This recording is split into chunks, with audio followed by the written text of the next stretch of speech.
अस्सलाम वालेकुम नाज़रीन, मैं हूँ फातिमा और आप देख रहे हैं वॉइस ऑफ मकरान। BNP अवामी के मरकज़ी सदर और साबिक सूबी वज़ीर मीर असदुल्ला बलोच का BNP अवामी के दीगर कायदीन के हमरा सरदार चाह का दौरा किया।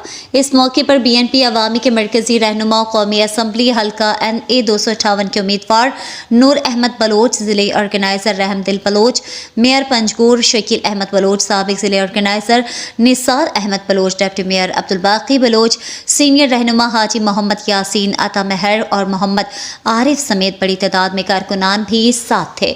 BNP अवामी के मरकजी सदर मीर असदुल्ला बलोच ने सरदार चाह के पार्टी कारकुनों के इज्तिमा से खिताब करते हुए कहा कि BNP अवामी ने हमने सरदार चाह के इलाके के मसाइल को हमेशा तरजीह दिया। यहाँ के लोगों को जब भी कोई मसला पेश आया, BNP अवामी इसके हल के लिए पेश रहा।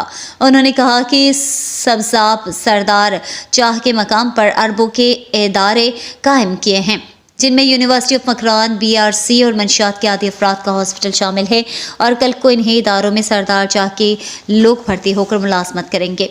दूसरी पार्टियों ने मां सिवाय धोखा के यहाँ के बासियों के लिए कुछ नहीं किया है।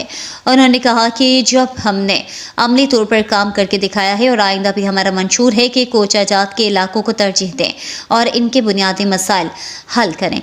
राजी राशून वाजा मीर असदुल्ला बलोच ने मुंतखब होकर सरदार चाह के लोगों के लिए आने वाले वक्तों में 100 नौकरियों का ऐलान करता हूं और ज़राअत के फ़रोग़ के लिए सरदार चाह के लोगों के लिए ट्रैक्टर भी फराहम करूंगा।